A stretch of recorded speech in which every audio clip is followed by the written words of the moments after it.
Аянты 4 гектарды түзгөн Ак-Алтын таласы Мухитдин Мырзага таандык. Дыйкандын алектенген жалгыз тиричилик эгин. Кытай өлкөсүнүн алдыңкы өрөөнү болгон элита сортун эккен. Быйылкы жылы түшүмү мол. Аянттан жалпы 22 тонна пахта алууну көздөөдө. 2-3 теримдери октябрь айынын аягында жыйналат. Баасы завод менен келишимдик негизде болгондуктан азырынча чечиле элек. Аймакта үлгүлүү дыйкан болгондуктан 4 гектар сулуу жер 5 жылга жергиликтүү өкмөттүн сунушу менен ижарага берилген. Жай мезгили кургакчыл болгондуктан пахтага терс таасирин тийгизген. 5 жылга. Бир 3-нчы жылы экшим өткөн түшүм Кудайга шүкүр 4 гектардан 22 тонна алганмын. Басып келебиз. 22 тонна алганмын. Маркасы 66 марканы алып, Газиев Улуакадан алып эккенмин. Өткөн 2 сентябрь күнү полный түшүп 80 адам менен эккенде 10 тоннаны бир күн тердим. 10 тоннаны яна экинчи терип бүткөнмүн.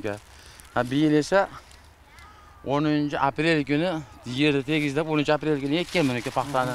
66 markani ektim de dağı suunu koyup çıkardım. Mana qarasam düşüm yine kasallap qalganga oxşagan şart terdirip arqasan su koyayın dep başladım ekan.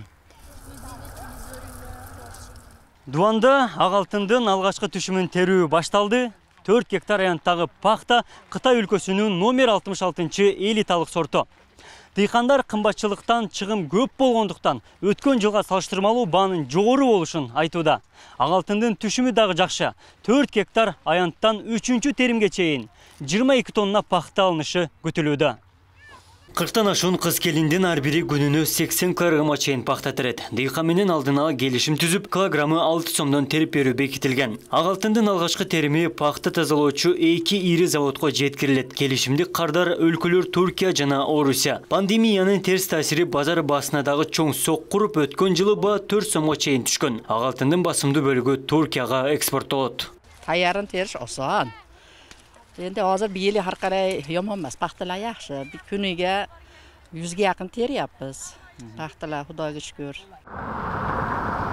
Күнүнө 50 тоннага чейин пахта тазалоочу ири завод эгемендүүлүк күнүндө ишке кирет. Кашкар Котун текстил аталышындагы ишкана жергиликтүү дыйкандар менен алдын ала келишим түзгөн. 1 сентябрдан тарта пахта тазалоо комплекс иштейт. Кыргыз-түрк ишкерлери биргеликте заводду төптөгөн. Каржылоо түрк инвесторлору тарабынан жүргүзүлгөн. Заводдун ишке кириши менен пахтанын баасы көтөрүлүп, дыйкандар үчүн жеңил шарт түзүлөт. 70 чейин жергиликтүүлөр жумуш орну менен камсыз болот. Тазаланган Ак-Алтын оор жүк ташуучу ун аркылуу түз Туркия өлкөсүнө жиберилет. Бордош өлкөгө экспорттоодо эч кандай тоскоолдук жок. 15 күндүн ичинде Өзбекстан, Казакстан, Орусия жана Грузия аркылуу жетет. Элден пахтаны алабыз, алып туруп тазалап туруп, элдин өзү менен самесин биз Түркияга өткөрөбүз да, сатабыз да буларгачы. Биз өзүбүз чөтөк калат, мана эле ойлош эмес бул. Просто биз мына дыйкандан ойлоп, самесин ачтык шу жерге. Переработканы бу пахтаны ham Түркия өзү алып кетет. Бу жерде кабайт да. Кыргызстан эгеминдүүлүк күнүнө Кудайга кааласа ачабыз деп ниет бар. Азыр эми калайларды мына көрүп атасыңар, бардыгын аспанды басып атабыз. Азыр светтерди баарын берди. Кудайга кааласа миграция кылат түрктөр баардыгы ошо деген болду. Өзүбүз кашакчылар, айыл өкмөтүнөн, башка айыл өкмөттөрүнөн ким колунда ишки билем деген адамды ишке алып ошо иштетебиз. Текстил ача деген жайыбыз бар да. Бизге жер берсе мисалы. Ошону кылабыз, ниет бар да.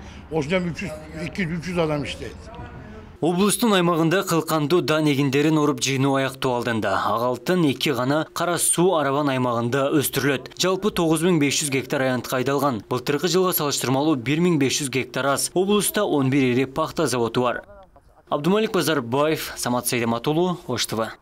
Кудайга кааласа, аввала президентибизге рахмат. Чоң.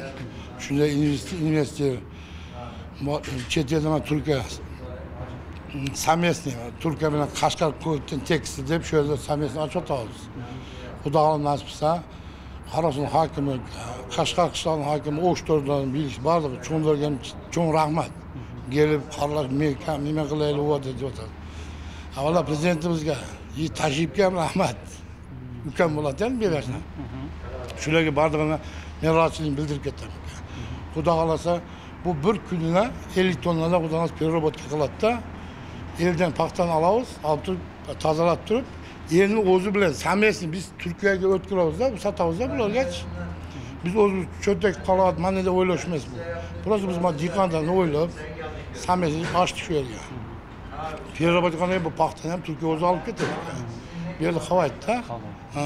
Азырынча ошол алып келип экспорттоо баардыгы чечилген. Барлығы чечилген ова. Рахмат барлығына. Качан расмий ачылышы болду? Құда қалынасы келген şu 31'ine, Kırgızistan'ın egemenlik gününe, Құda қалынасы açağız diye niyet var. Hazır ama bütün kalayları bana göl otasın yani bardığını. Asparını bas otağız, hazır svetler vardı, bezdi.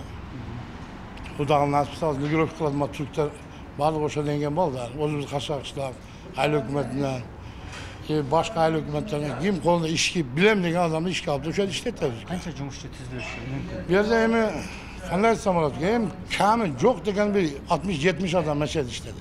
İşte o. Bundan hep köp işledi oldu. Bana öyle paralanlar çıkıyor. Şunu alıp gelip ben erge kiçkine olsam payda silsin diye otağızda. Рахмат.